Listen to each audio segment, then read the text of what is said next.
Blasio. I have to call him Blasio. And Comrade Cuomo, our socialist governor, what they did to our industry, they decimated us. But to put the salt on the wound, they said we should look after the guy that has the 186 burger shacks. I'm talking about Shake Shack. We should look at those guys like Danny Meyer and we should emulate them. I'm like, fuck you. Emulate them? If I had 186 burger shacks and if I fucking had $110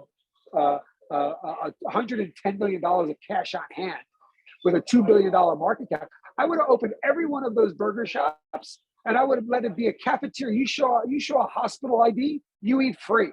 And you know what? I would have told the shareholders, you know what? If this costs us $50 million until we get out of this pandemic, so what?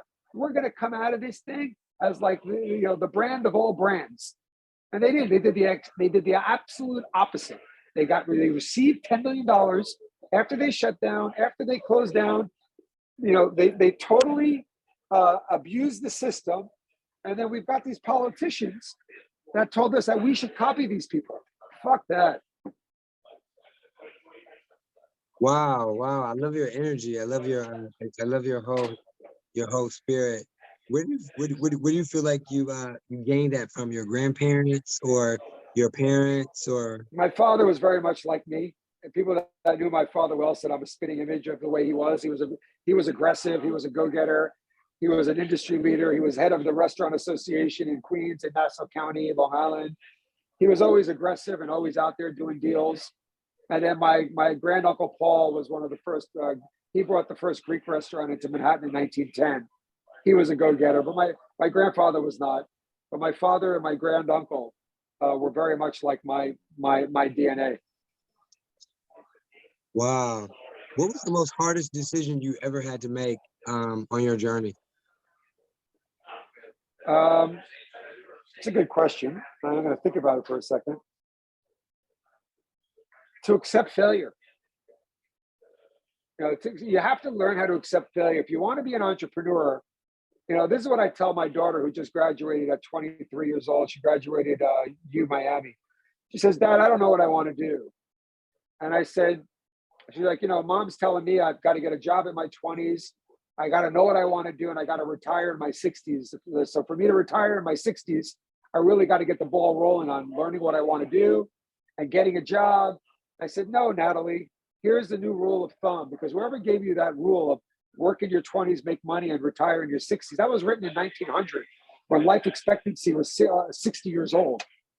I said, here's the new law of thumb, because life expectancy is like 84 now. I said, I want you to fuck it up in your 20s. This is what I'm telling my daughter. I want you to fuck it up in your 20s. Find what you're passionate about.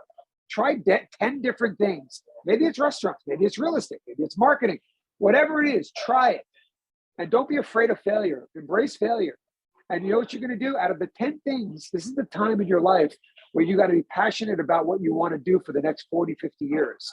So my story to all their age group who are graduating college, stop stressing out about getting a job and knowing what you want to do. But this is what I tell them. Try 10 things and hopefully you fuck up 9 of them.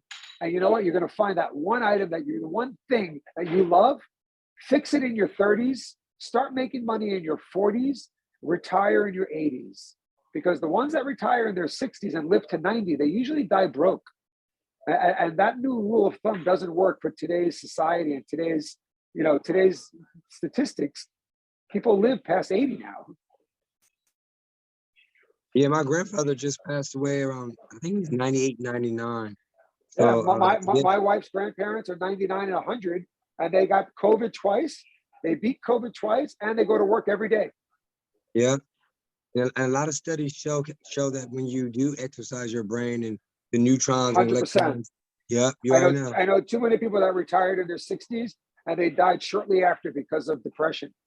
Yeah. And then what is I know that you love what you do so much you can hear it and feel it through your soul, literally. Are there any things that you do on the side or for your own pleasure besides staying amped up? I smoke cigars. I don't drink alcohol, and I scuba dive and I ski. Wow, where do you scuba dive at? Everywhere I can, everywhere possible. Caribbean, Mediterranean, Middle East, wherever I can. I don't do enough of it. I did a lot of it many years ago, but skiing and scuba diving are my favorite things to do. I got 2 English bulldogs, and I like to stay home and smoke cigars because I'm out. People say, "Oh, when I go to Southampton every week. Hey, let's meet at a restaurant. Let's meet here or there." I'm like, no, I like to barbecue, stay home, because I do that for a living. I'm out for a living. I want to do the complete opposite when I have my own time. That's awesome. I love doing the same thing. I love entertaining myself. Yep, I'm It's, good with being alone too. I like it. yeah, at first it was very difficult, when you're 19, but then you start to understand that you have a much easier reconcilable life when you learn how to deal with yourself. Have you got to read my book. I think you'll love it. I feel like I've read your book. I feel like I read your book, but I'm gonna read it tonight for sure. I'm heading to Germany on a 10-day 4-city tour where I'm gonna meet all these fashion and I guess sustainable designers in the furniture industry. I'm going to talk to them and try to, create a Yeah, spotlight for them from Hamburg to Frankfurt to Berlin.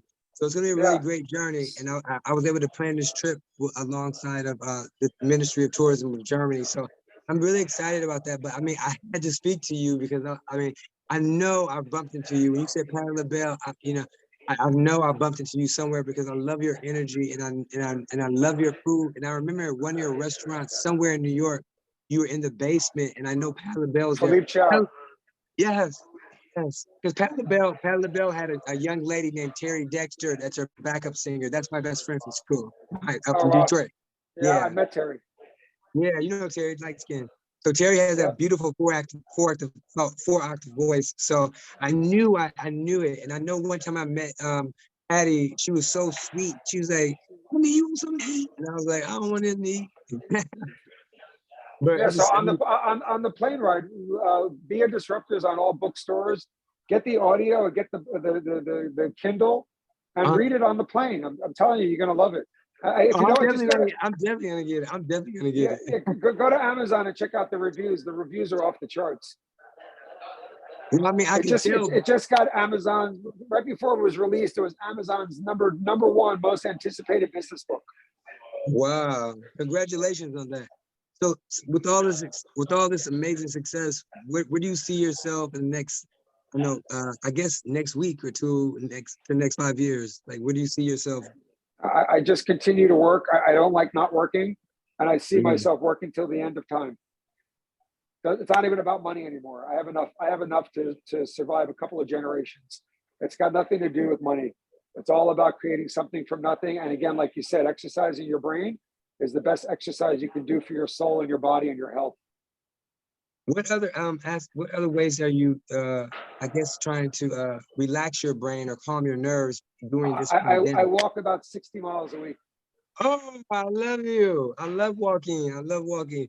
So where do you normally walk at, if you mind me asking? I live by the Brooklyn Chop House, right next door on the Brooklyn Bridge, and Yeah, I walk to Times Square every day, back and forth. nice. It's about Wow. 9 miles each way. Yeah, walking in New York is very therapeutic, particularly It because is. the landscape is beautiful. There's no other architectural landscape like New York, in You know my what it is? It's opinion. the energy and the mind stays active, so you don't Yeah, realize that your feet keep moving. yeah, yeah, and it's so beautiful. Yep. Are there any words of encouragement or advice that you offer a young person trying to follow in your footsteps or or go into a similar direction as you are? Like I said, fail, fail as much as you can in your 20s. Don't be afraid of failure, and don't listen to haters, because the more haters you have, the better path that you're on. So when you got haters, that means that you're on to something good. Because no one's ever looked at an idea or a concept that's new and said, "Oh, great idea! Oh, yeah, it's great." They all say, "Are you nuts? Are you crazy? This ain't going to work." And then the end of the day, when you get feedback like that, "Are you nuts? This concept's not going to work." That's just noise, and don't look back because it fucks with your neck. That's what I always say. Wow. Stratus, you are an amazing, phenomenal human being, and I really appreciate you taking time in your schedule. Is there anything else you can add or you would like to talk to us about or leave with us before we let you go? Because I know you're busy. It's Friday. Yeah. No, all I say is, like I said, as young entrepreneurs, don't be ashamed of failure. We teach in schools that if you fail, you should sit down and be ashamed. Or people love to fucking ridicule you online. Oh, this guy opened a restaurant and it closed. Oh, I lost my money. As long as you do it with integrity, it's Mm. okay to fail. I'm not saying you should take some investor's money and start driving on a private plane when your business isn't doing well. No, but you protect the investment, but you always do it with integrity. And if you fail, you fail. The best thing you can do is learn from it. And I always say education, failure is an education. And I have a doctorate in failure. It's like, it's an education.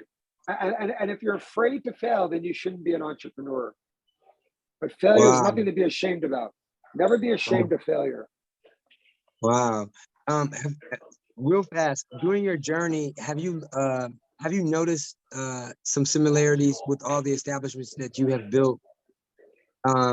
Are there any signifiers of why they're strong business, on why they became strong businesses? You know what? When I create a concept, I create it from being the consumer sitting at a table. What do I want to see? What's the energy? How do I want to see the flow? How do I want to see?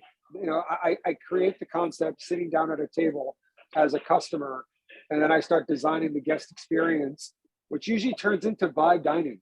Where the music is cool, the energy is good. When I hire staff, I don't hire staff on experience. I hire staff on their smile. If they've got a Wow. natural smile, they're going to get a job with me. Because one thing I cannot teach you to do is be charming and have a good smile. If that's something you're born with. You got a good smile. You speak well. You can walk in and work in any one of my restaurants without zero experience because to me, I've got this shit so automated and so systematic where the runners bring the food, the runners bring the drinks, and da da da da. But what do I ask for a manager or a host or a server? I ask them just to smile. And if you can't smile, you're not getting a job. I don't care if you got 30 years experience. Wow. That's my rule of thumb. Wow. Thank you so much. I could talk to you all day because I have so many other questions. Because you're such a light and an inspiration to so many people, particularly because everyone thinks that you have to go to college, and a lot of young people don't understand that college is not just a certificate. For me, college doesn't define you. Yes. And believe me, I got nothing. My kids are all going to college, and that's great. College doesn't define you. College the theory is good, but if you don't have practical knowledge, experience, that theory doesn't do shit for you.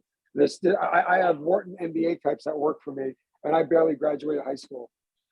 Yeah, and another thing, what I think about when I heard you earlier speak, that resonated with me is I know that when I was I think I was like 12 or 13 years old as well. I had a letter from my mother, God rest her soul in peace, and my father to work at a restaurant called Ramshorn in Detroit, Michigan. It was a late night shift, so it was the 11 p.m. to 7 a.m. shift. And the reason why I wanted to work it on Friday and Saturdays because my friends were hanging out in the streets doing nothing, bullshitting, Yeah. but I was able to make $150, $200 serving coffee to drunk people all night long. So what I learned is exactly what you said is the hospitality, being able to say hello and smile and make people feel good about themselves. And that really helped me. And then that work ethic of, just going to work and missing out on having a good time and playing around and bullshitting with my friends in the streets. So part of my book says, what does 5 a.m. mean to you? Does 5 a.m. mean that you're getting home from a night of partying or are you getting up to hustle? Wow. That can define you. Wow. Well, thank you so much, Stratis. Thanks, man. I appreciate it. I can't wait. I'm just letting you know, I got 8 hours. So I'm definitely going to read that book and I'm going to listen to that. Let me know what you think of it. Okay. And I'm going to be in touch. Thank you so much. I appreciate you so much. Thank you, man. Take care. Bye.